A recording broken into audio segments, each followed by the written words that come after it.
you should figure out what your goals and objectives truly are for your own purposes. Then you figure out, how do I get there, right? But we should also add that lens. When I'm at the end of life or close enough to it, do I think that that's going to be a life that was well examined and well spent? I think we got to go forward and backwards.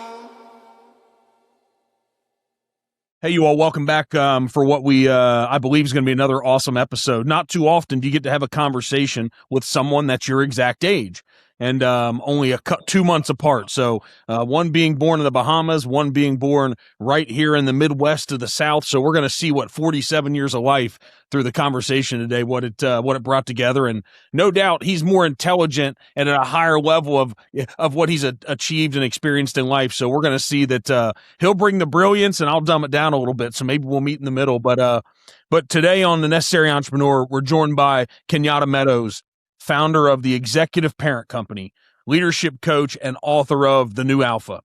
Kenyada spent over 2 decades in high-level leadership roles across organizations like Bank of America, JPMorgan, and Deloitte, building a career in audit, risk, and fraud. This is going to be a conversation, man. But after reaching that level, he began to question the traditional definition of success and what it actually costs. Now he's focused on helping leaders redefine what it means to win, not just in business, but across their entire lives. This is a conversation about success, identity, and building a life that actually works. Welcome to the show, Kenyada. Thanks a lot. Good to be here. Good to be here. Yeah, it's good. You're It's a good to little have humble you. and you're a little bit humble in the intro, but we'll figure it out. We'll see what's what. Well, there we go. We'll see where the honesty lies, right? So hey, you started this Executive Parent Company. That's a very broad name. From all that experience and all those huge, those are not even Fortune 500 companies. Those are Fortune 50 and Fortune, 100s. But this book, so let's just dive right in. So the book is The New Alpha. That's a broad statement as well. We could go deep there on what that is, but the core premise in the book is real leadership is about alignment across your life, not dominance in one area. How'd you arrive there? So a couple of things. I'll back up just a little bit. The executive parent company is sort of a play on words. So I started a podcast in 2022 called Executive Dad. Being an executive parent, an executive and a parent, I thought the executive parent company would be good because it's also a holding company. So it's a parent company for various assets, including publishing and so forth. And so that's where we get the name, and that's how we get down to the book. The New Alpha is really a lot of self-exploration and also tons of observation. So when I talk about that, I don't move away from the name Alpha. I think to be Alpha, to have Alpha is natural, makes sense. And I do discuss that. I go back to the hunter-gatherer and talk about where gender roles and responsibilities kind of originated and how some of them translate into where we are today. And how that makes sense. But also, there are a lot of attributes and a lot of ways of thinking that are dated and that actually are holding people back, holding men back in particular, but holding societies, organizations, families back. And so a lot of what it means to be alpha, or has meant to be alpha, to be male, to be successful, is really rooted in what they're able to provide. So now we don't have to go and hunt, but we have to go and work 60, 80, 100-hour weeks or start businesses or do whatever. Some of that's fun. It can be very productive. But typically that over-indexing in that one domain means that we're not paying attention to, or that the other domains are suffering, and those being, our relationships at work, the relationships at home, and the relationship with ourselves, being the three domain framework that I talk about in the book. So because we're at a weird place in culture here, especially being in the United States in 2026. Right. It's been a weird evolution, I'd say, over the past 5 to 10 years. And it seems like everyone's we're trying to gain our footing on maybe the way that we were raised, how to exist in the current environment with the new age of AI. It seems like, where do we fit in? And the New Alpha, what's different from the way that maybe that statement 10 or 20 years ago was perceived, and how you're actually making an argument about how it should be utilized today? It's about emotional intelligence and emotional literacy and the acknowledgement of our true and full human capacity, I would say. So when I say that, what do I mean? The process of becoming a man from a boy is essentially a dehumanizing process, what I refer to as a dehumanization. And even though I'd never heard that phrase before or put that way, and I think most people haven't necessarily heard it, when they do hear it, I think they automatically know what I'm talking about. So specifically, it's about tamping down our emotions. It's about working through pain. It's about denial, self-denial. It's about competition, criticizing other people who show so-called weakness. A lot of what is human, we actually just call effeminate, right? It is that emotional. It is a seeking connection and a need for communication and all the rest of it. But the reality is that's what human beings need, and that's how human beings thrive. And so we can retain the benefits and the advantages, I would say, of being men and being individuals while also being more human or rehumanizing ourselves. And that's really what the new alpha aims to do. And I think also, actually, I'll show you the cover of the book here, if you can see that. That's actually a hollowed out tree. It's not super obvious, but I think once you start reading the book, you realize that I use that metaphor throughout the book, the hollow man. And a lot of men, and I'll talk about sort of where the metaphor comes from, but a lot of men, they're operating, they seem strong, they seem stable, but inside there's something that's missing. And this is why a lot of people who work so hard also play hard. They also do a lot of risky activities. They self-medicate, they overeat, overindulge. They have sex addictions, not everybody, of course, but there are various ways that we try to fill that hollow. And the reason I thought about that was thinking about trees, and I think everybody's experienced this before, seen this, where there's a tree in the center of town, tree in your yard, tree in the neighborhood, very solid, very old. It's always been there. Overnight, maybe a little bit of wind, a little bit of rain, nothing that seemed out of the ordinary at all. You wake up and the tree is laying on its side. You're like, that doesn't seem like enough to blow down that tree. But when you take a closer look, you see that the roots were rotten and maybe very shallow. The inside was hollow. And I think we see a lot of that with men. They seem fine until they crash out or they, fall off the path, or maybe they are living a kind of a double life, the way they present outside and the way they are by themselves or with their families. And so, looking at this, what really the cover intends to indicate is that we can be like this, we can be hollow, but there's also the option and the opportunity for some new growth in there. And so that's really what I'm talking about, that we can retain that framework, but we can fill it with something good, something new, something fresh. From your research, not just your lived experience, from your research, do you think it's been this way ever since we could track back on what a man was? Partly, I think some of the disconnection, though, has come from the fact that we've carried forward a lot of behaviors and thoughts in an environment that continues to change and that continues to tell us that there's something wrong with us. And the reality is, there is something wrong with us. And it's partly our own doing and it's partly cultural. There's a lot that we've learned and that we may have inherited that we need to reparent ourselves about. We can't say, well, my upbringing was tough for your whole life. I mean, maybe that's a factual statement, but it's not an excuse. So at this point, I think there is a disconnection or need to reconcile how we've been historically, who we are, and how we want to be actually, but also how we fit into the environment currently and also into the future. And I think speaking about sort of that rehumanization and an acknowledgement of who we are as people, as true human beings and our needs is what's going to help us to reconcile that. So yeah, I think there's certainly a lot of carryover historically. I think there's always, well, not always, but I think there's been certainly for many generations, this kind of conflict and contrast. But if you go all the way back to the beginning, I mean, someone who's a hunter wasn't getting any kind of probably as far as we know wasn't getting any kind of there was no tension, that his masculinity was toxic or he was doing too much.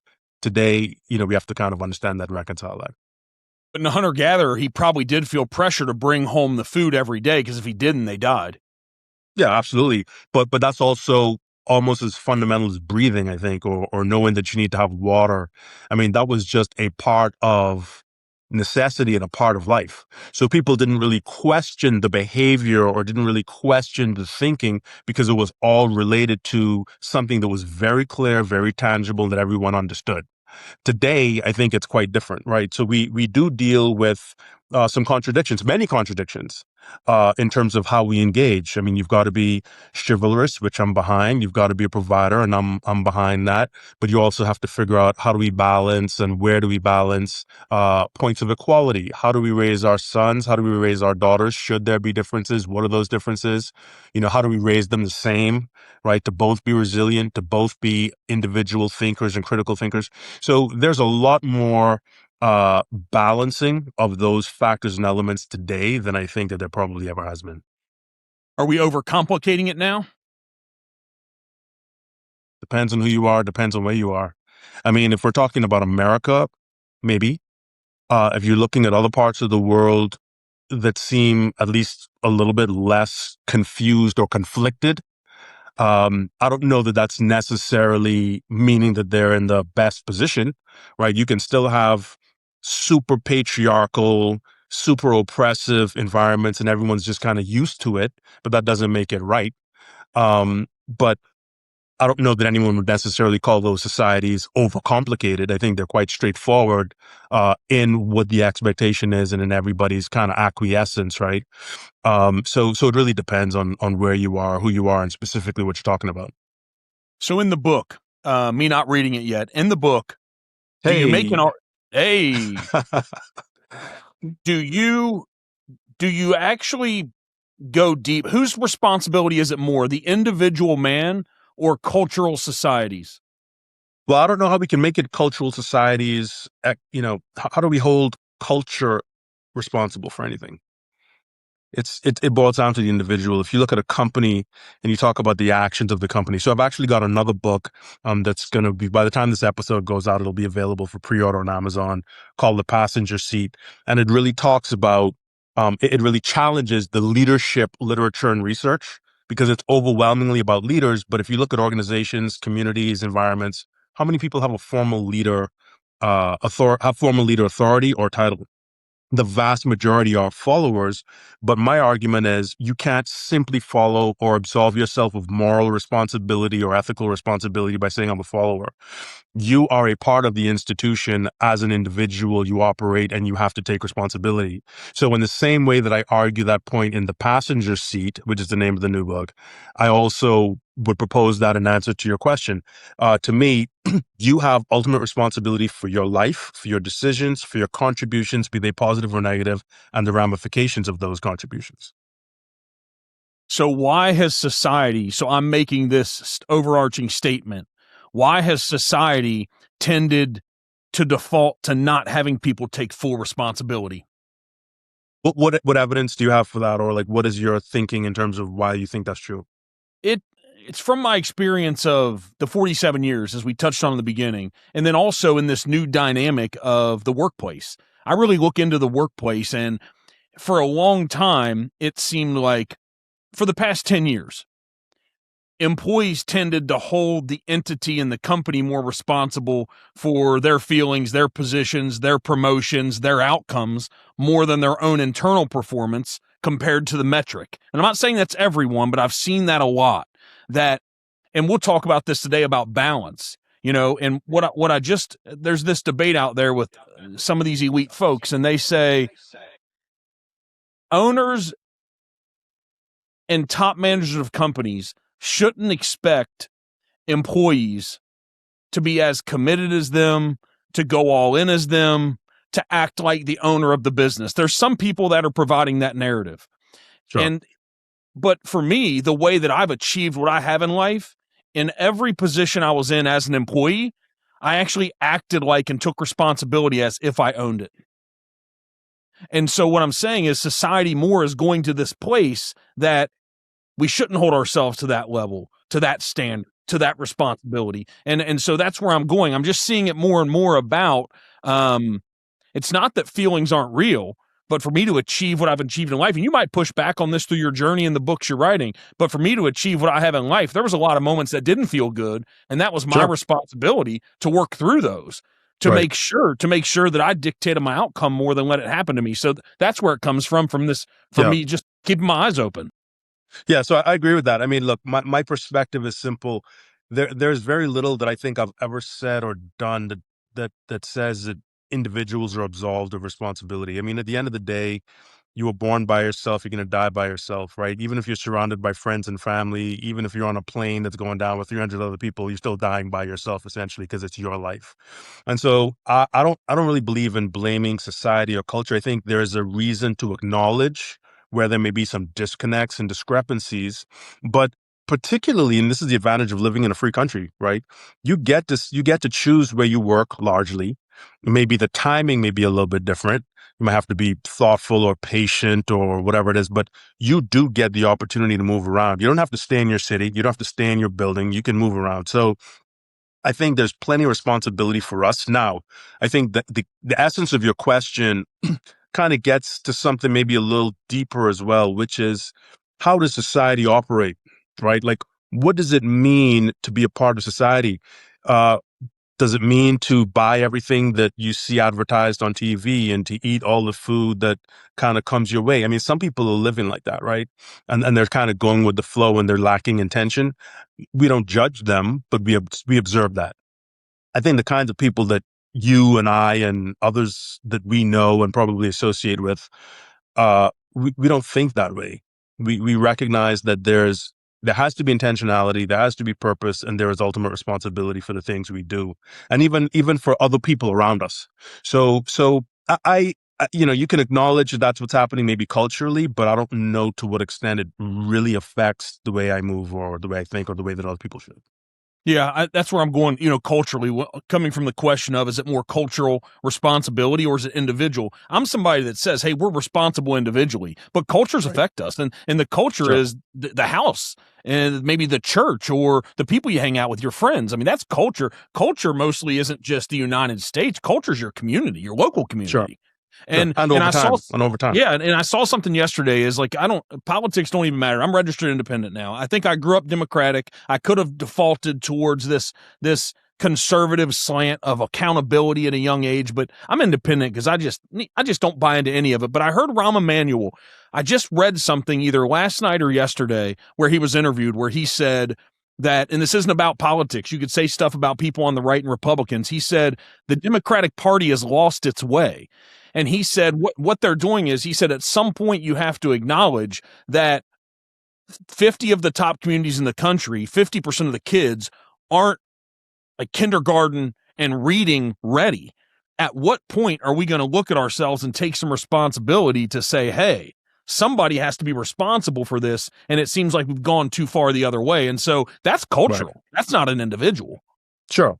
Yeah, I would agree with that, but there are a couple of things that I would highlight. I mean, I'm sure that that's not really just applicable to Democratic kids. I'm sure it's also No. applicable to Republican kids too. I said, and the So, reason so why I invoked Rahm Emanuel, because people be like, "Oh my God, is he quoting Rahm Emanuel?" It's like, I'm independent, guys. So yeah, sure. yes, I know. yeah, I yeah, totally get it.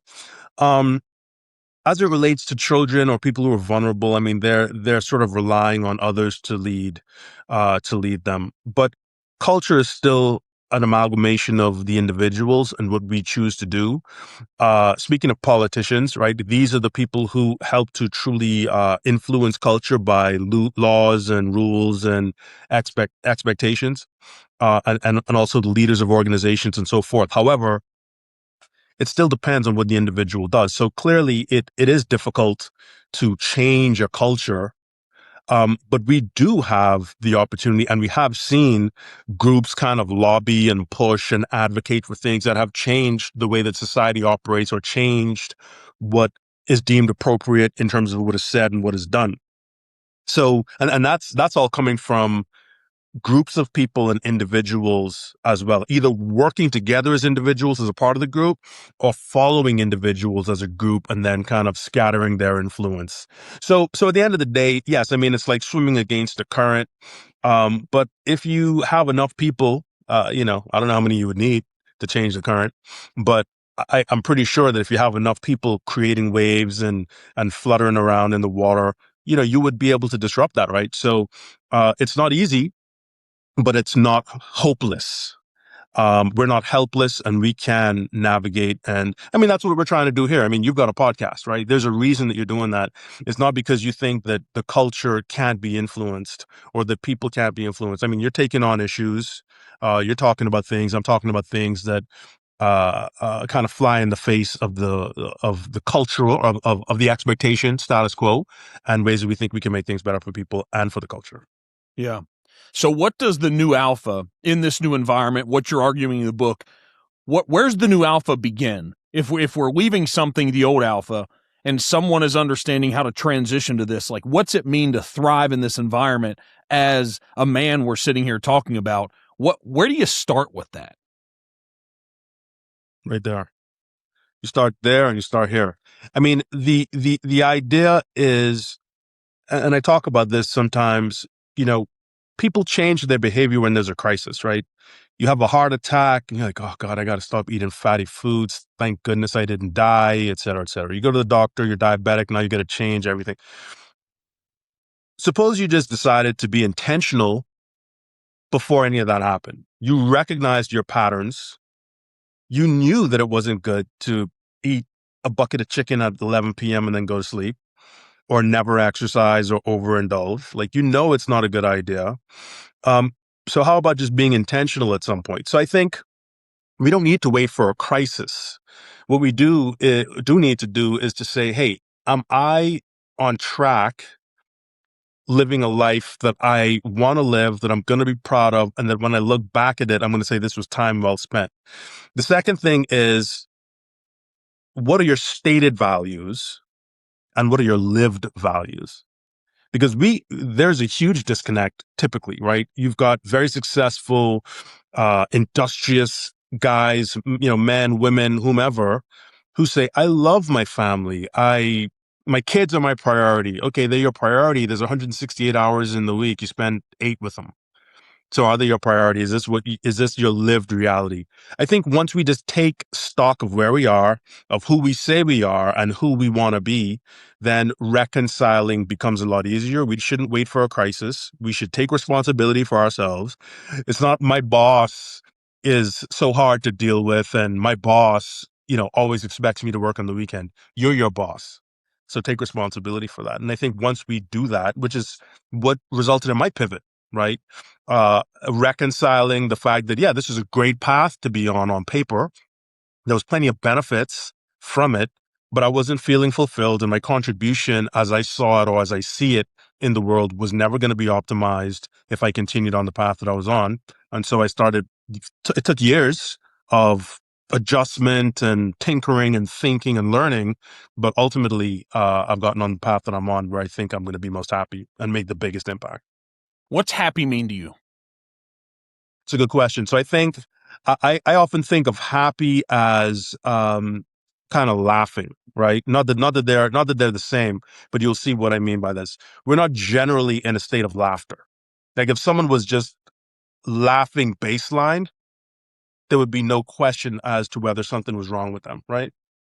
Uh, to me, being happy is kind of a peak, but I rather think of myself as content on an ongoing basis, or that's my objective baseline. And what contentment means to me or for me is what I've kind of addressed, that I'm feeling fulfilled and I'm contributing.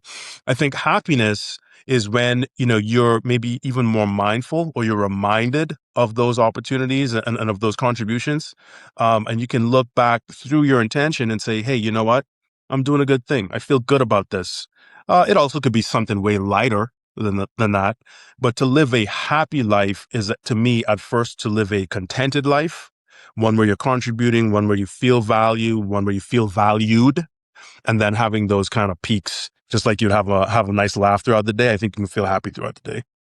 Do you still feel like you have DNA inside you to be a high achiever? Yeah. I mean, I think I'm on a path to high achievement, right? I think what I've done before is high achievement, maybe generally speaking, or by other people's standards. I mean, by my standards too, but within a very narrow framework, right? Within a silo Whereas I want to do more things. I want to synthesize schools of thought and disciplines. I want to spend my time as I would like to spend it, chasing and following and creating projects and paths, learning new things, going to places when I want to. To me, that's what high achievement is. And it's also going to be measured not in terms of money or not in terms of a title and rungs that I achieve up a ladder, but by the breadth of people and places and things that I can influence over the course of the rest of my life. So I don't even want to use the word balance because it drives me crazy because nothing in my life is ever balanced. Maybe that'll be your word, but that's not my word. But how do you make this contentment? How do you make it flow like a river in with this elite performance at the same time? So why do you not like balance? Or not that you don't like balance, but why don't you like the word? What does Um, it denote? What does it denote to you? I think here's what I think the problem is. I think when the world uses it, I think they're talking about solving for something that's not going to lead them necessarily to high achievement. That's what Okay. I'm concerned about because Okay. I think balance thinks that you can turn something off and turn something else on at the same time, and you can consistently do that throughout a day. I've found if you want really high achievement, it all has to flow and work together. It doesn't mean that that has to be your entire life, but there are seasons of when, if people want to say balance, if I want to talk about their word, there are to have high success, even with family. There's times you have to give more there to have a successful outcome. And so if somebody's talking about a baseline of balance all the time, I've never seen that that's a successful outcome. So you're really going to enjoy the chapter in my book called Wobbling Well, um, because it challenges that presumption that a lot of people have around what balance is. And I'm going to get to that here in a minute. But you also, you said some interesting things there. You reference high achievement, and success, a couple of times. I think I'll challenge that in a couple of ways. One, I don't know that high achievement by any definition is really a requirement for anybody. I think it's something that is great if you can do it, good for you, but also for some people, we consider our abilities or talents as a responsibility that should that naturally does lead to high achievement because it's maybe a little bit easier, or something that we should leverage to do something interesting or to better the world around us, to better our own lives, right? So I think, I mean, clearly I agree with you that high achievement has plenty of value. I just don't know that everyone is capable of high achievement. Otherwise, what would high achievement be? And I don't know that everyone should necessarily seek it. But with the understanding that everyone can define it or should define it in their own way and not be stuck to a homogenous or kind of some central definition of what it is, because it's just not going to be what's going to make everyone happy, or feel fulfilled. So that's one thing. The second thing is balance. So I think about those old fashioned clocks with the pendulum when it kind of ticks, or just a pendulum at all. It doesn't have to be a clock. If you take a snapshot, 10 snapshots, 100 snapshots of that pendulum when it's in motion, almost never will you find that it's completely up and down, straight up, straight down. It's going to be some degree of tilt, one way or another. But at the end of the day, when you observe that pendulum, or you think of like Newton's cradle, it's still operating within a framework, and it's still actually kind of balanced. And so in the book, I talk about, I use the analogy of professional cyclists. When you see people like sprinting to the finish line of the Tour de France, the bicycle is not straight up and down. It's going Back and forth. violently left to right. But what do we think about when we think of riding a bicycle and not falling down? Balance. So that's what's required. And the example that you gave is a perfect example where if you are sick or someone around you is sick, you're going to have to, and you ought to put more time and energy there than at work, or, maybe you have to skip your yoga class or your golf round or whatever it is. But that doesn't mean that you're not balanced. A lot of people will think balance means 24 hours a day divided into 3 segments or 6 segments, and that I can only work exactly this number of hours, right? I have to spread myself in this very narrow measure or time frame. That's not it at all. There are seasons, there are cycles where we just need to do more. And so that's fine, but that doesn't mean you're not balanced. What it means is you should be intentional about evaluating how much or for how long you've gone askew relative to the other things that are important in your life, and make sure that you can get those back into balance, as I would say. So let me take the high achievement and just dig a little bit deeper on this to ask if this connects with you or what your thoughts are on it. About just being the best at whatever you're doing as an individual, not compared to anyone else in a high achievement metric. Yep. Because that's So what I I've always think that's what I've always done, is that I'm not competing with myself in an unhealthy way, but I'm right. having a very highly intelligent, emotional intelligent conversation with myself. Is this outcome that I'm getting and this effort that I'm giving, is it enough for the wife that I want? Yeah. No, I mean, look, I think that's smart, and that's the way to think about it. I would say if you're thinking about what is enough, I don't know that that's necessarily the highest achievement, but it can still be high. And so to illustrate that point, I remember I was going to have a drink with a buddy of mine. We were in the Bahamas and we were walking, and he's got two kids. I've got one daughter who's young, quite a bit younger than his children. And he said what everybody's parents around there probably has said for generations. I want my children to reach their full potential. That's what he said. And I've heard that plenty. But just in that moment, even though it resonated and I recognized the familiarity of it, it somehow didn't quite sit right. And I'll never forget that moment, because it was when I sort of had an epiphany. And I said, you know what? I think I want my daughter to live a life of contentment and contribution. And I don't know that that necessarily means that she's going to live to her fullest potential, because now you're talking about potentially a Steve Jobs or somebody else who, frankly, doesn't seem to have lived a particularly happy life, right? But who contributed immensely in their fields of chosen desire. So what does it mean to live to your highest potential? It probably means living a life out of balance, right? If I ask you, Mark, I said, look, I need, you're a podcaster, you're a provocateur, you're a thinker, you're a challenger. I need you to live up to your highest potential in those realms. Well, then you're not going to be able to live up to your highest potential as a parent or as a family member. You won't be truest to yourself. So I do challenge I recently have come to challenge, this notion of being the highest, achieving my highest potential, which has always been up to that point sort of my goal.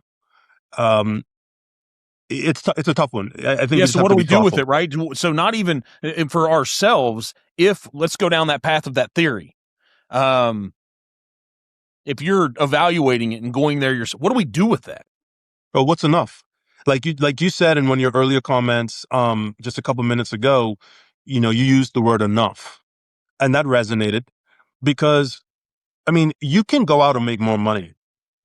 It might not be as easy, or it may become incrementally more difficult, but you still could, but it's going to require a trade-off, right? You could stay up a couple hours later and sleep a little bit less. It's going to require a trade-off.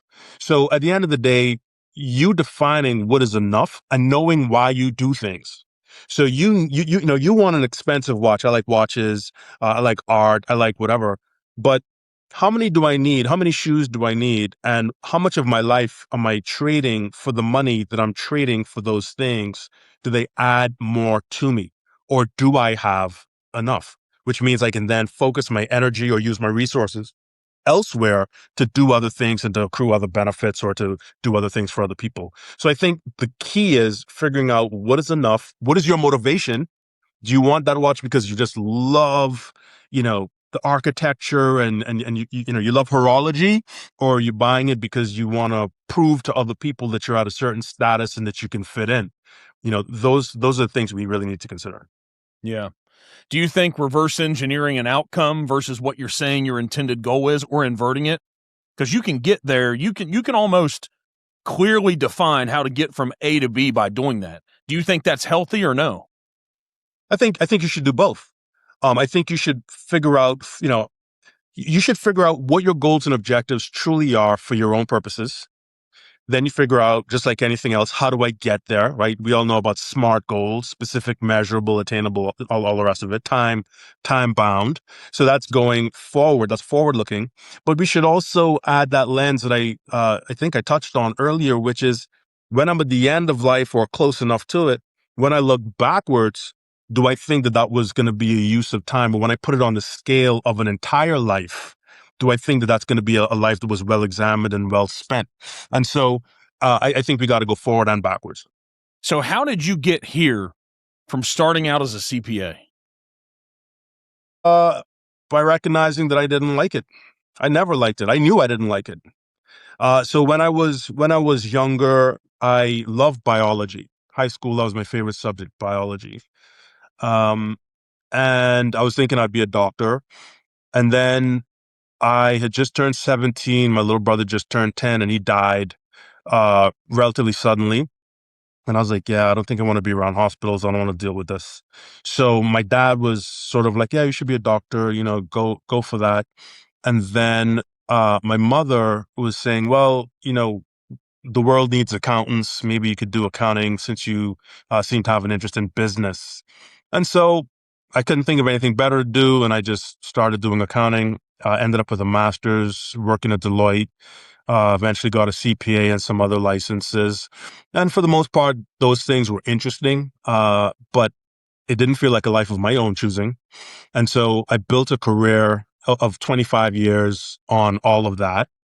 And it was good, very fortunate, very privileged, and I'm happy for what that was. But it also taught me that this isn't what you want to do, and you don't have to keep doing it, right? You're not feeling fulfilled, and you're not going to be more fulfilled doing this. I looked up the hierarchy and I thought, I don't really want to be like, I don't want to live or work like any of these people, right? They may be great people outside of work, or, maybe sometimes I'd see them outside of the workplace and I would think, okay, yeah, you're not a bad person. You're kind of interesting, or you're funny, or whatever the case is.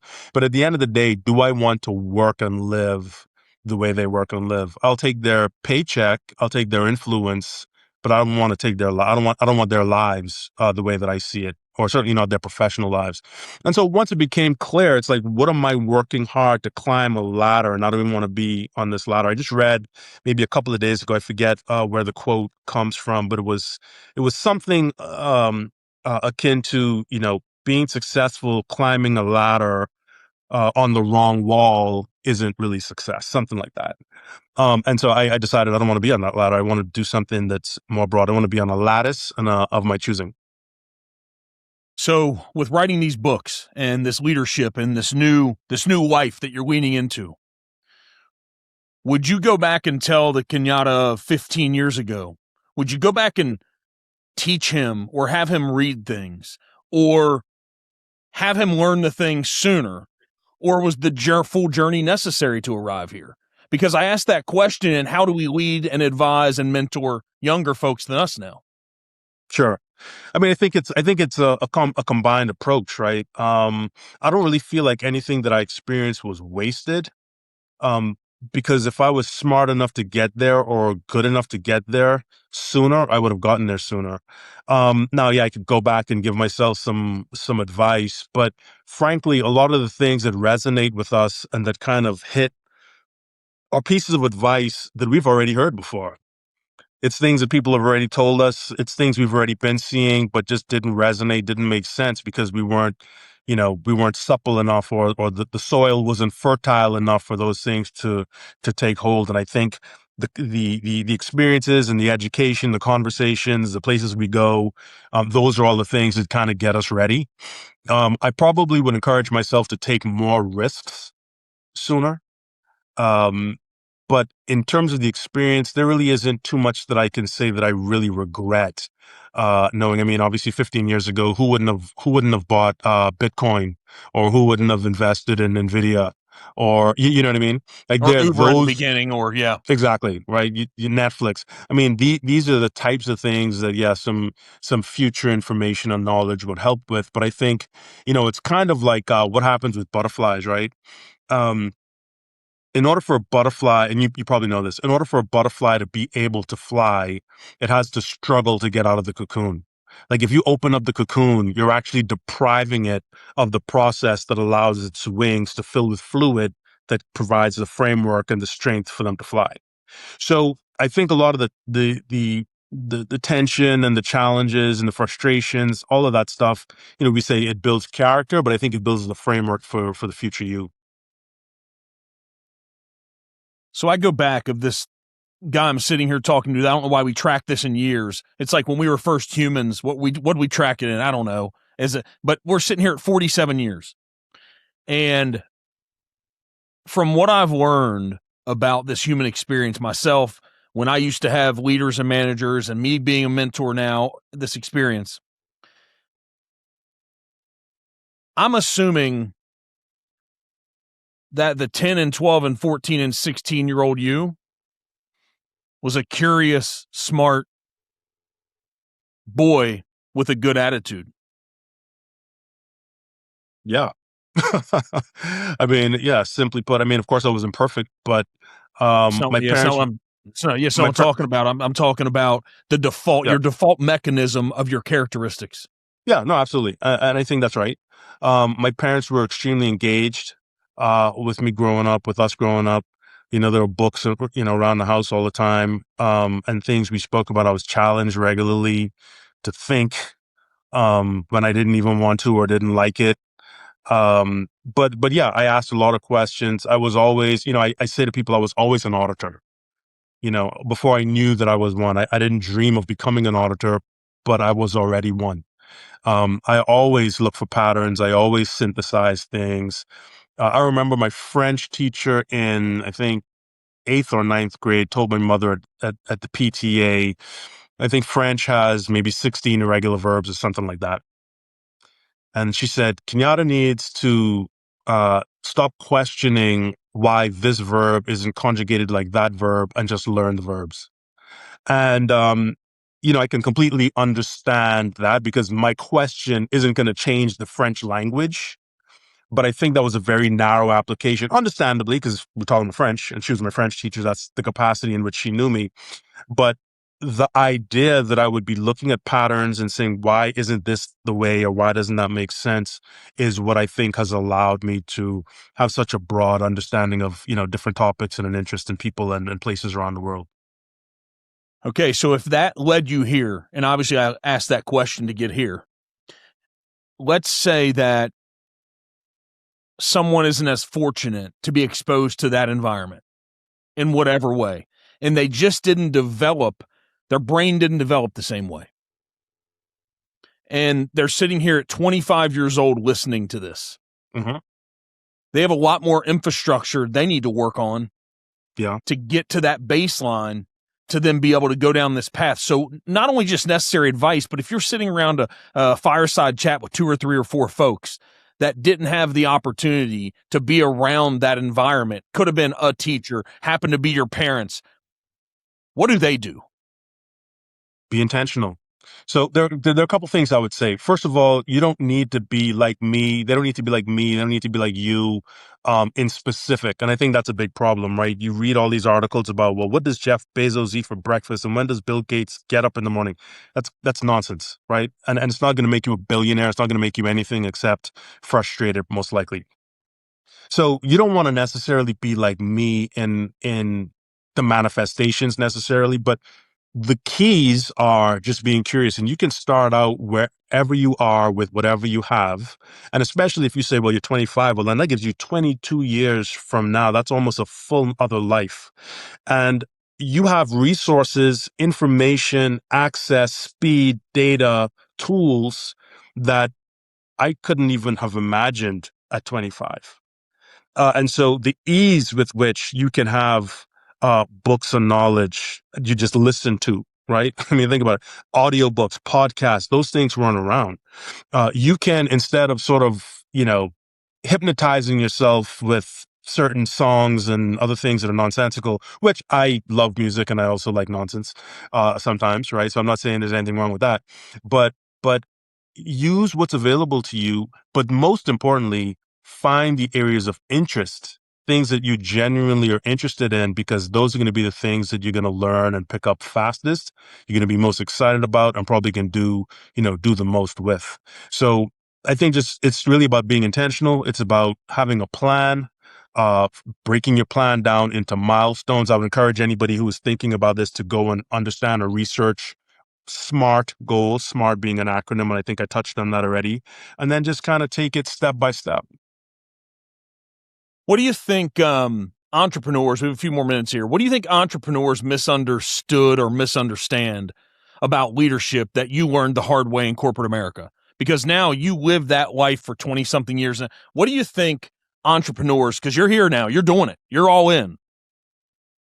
What's misunderstood that you learned the hard way in corporate America if we haven't ever spent our lives there that we don't know or we misunderstood? It's a great question because I think entrepreneurs know a lot of things that a lot of people in corporate America never learn. Um, but I For would say example, we can go perhaps, there. For example, before we go to the question, what do you think some of those are? well, I mean, I think some of those are the importance of risk taking and building things while building the plane while you fly it. And knowing that the fastest way to get to success is through a bunch of failures. I think a lot of people are afraid of failure. A lot of people are accustomed to being A students or accustomed to, getting great reviews, and they're afraid to take chances because they don't want to mess that up, right? And so they become sort of slaves or in caged by their desire not to make a mistake. And entrepreneurs generally don't have that. They may have that frustration, that tension, or the desire. Obviously, nobody wants to intentionally make mistakes, but their ability to recover and their understanding of that being a part of the process, I think, is superior.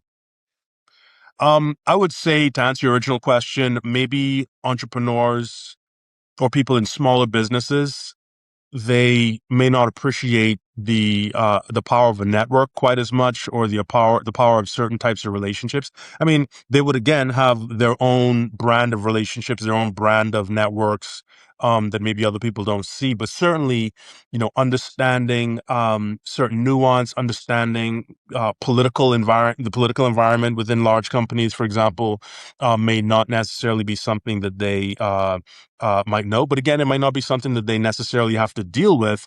But understanding, just how many decisions that you may think you're making individually or independently are actually influenced by other people, and things that you don't even know exist, is something that I definitely learned in corporate America, and may not necessarily be the case for people in smaller companies or where they're the entrepreneur. Hmm. So when we talked about risk, you said maybe if you would have gone back, that you don't have regrets, but you would have taken more risks. What do you think that would have looked like? Well, it would have looked like companies. It would have looked like, even though I have moved from different places and done different things, I might have moved sooner. I might have spent a short amount of time, in one place, and spent more time going other places. I might have spent more money traveling and seeing more of the world, even though I've seen pretty significant portion of the world. I mean, I've been to several dozen countries, but maybe I would have done more of that, right? I would have written uh, sooner. There are a number of different things I probably would have done a little differently, or a different mindset. But I think it probably would have started with smaller companies, or doing some of that sort of thing. One other thing I would say quickly is um, having an investment property first. Even though I invested in the places that I have lived, I think, continuing to rent, having a cheap rent, but using money to have an investment property that also kind of paid for itself. I think that's something that I definitely would have done differently. But again, that comes across as being certainly a lot more risky, right? Yeah. If you've never done it before and if you're young. So you talked a little bit about network a little bit, but in this context, how important is our network? It's critical.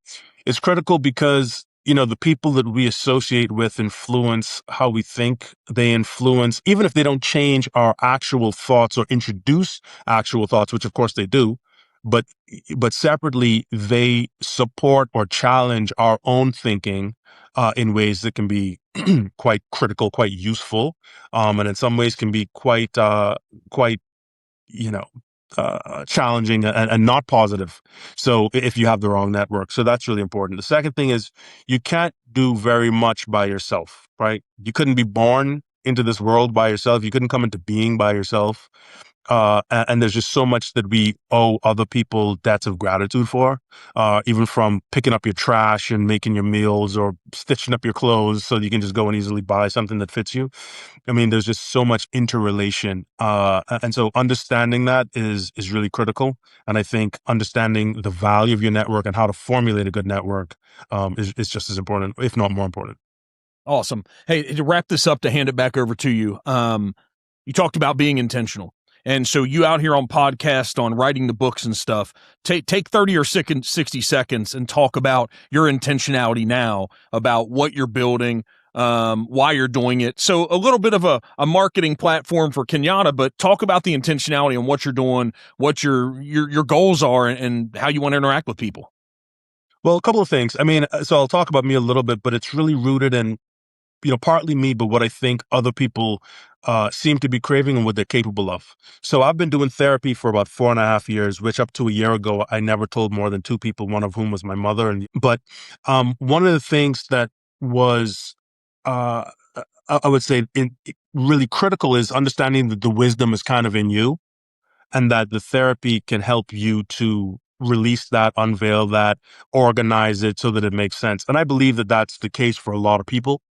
And so the things that I've learned and the experiences that I've had as a result of, therapy, as a result of education programs and my own experience, I want other people to be able to experience that. And I think other people are capable of experiencing it. And I think if you can make, and I'm quoting somebody else, but if you can help each individual or an individual achieve personal peace or inner peace, we can help the world get closer to world peace, right? And so I'm not, Desmond Tutu are giving you the big, let's solve all the world's problems kind of a spiel. But I think it's our responsibility to influence our circle, our societies, our communities. And that's how I'm trying to do it. Awesome. Okay. You got the second book. You kind of hit on that, but what do you want everybody from listening this to 50 minutes? What do you want to leave them on top of that? What's their thoughts you want as they finish listening to this that you want them to have? That they're capable. They can do whatever they want to do. They can push the boundaries. They're not trapped. And they not only owe it to themselves, but they owe it to the people around them. They owe it to their kids. They owe it to their partners. They owe it to their neighbors to be as good as they can be, as long as it doesn't interrupt their balance, or as we've discussed it, or as we've defined it, and their mental health or their physical health. Give what you can give a little extra, but don't deprive yourself of it. And you can seek that balance. And so people can find, just quickly, they can find a little bit more about that and my work at executiveparent.com. My book is available on Amazon. I also narrated the audiobook, so you can find that on Audible, Spotify, Apple Music. Yeah, just reach out to me, and I'm happy to have the conversation. I'm happy to do this again with you, because this has been fantastic. All right, you all, if you haven't heard enough of his deep voice today, go buy the Audible to hear more of it. Hey, thanks for joining us. This is a really good conversation for just under an hour. Yeah, thank you.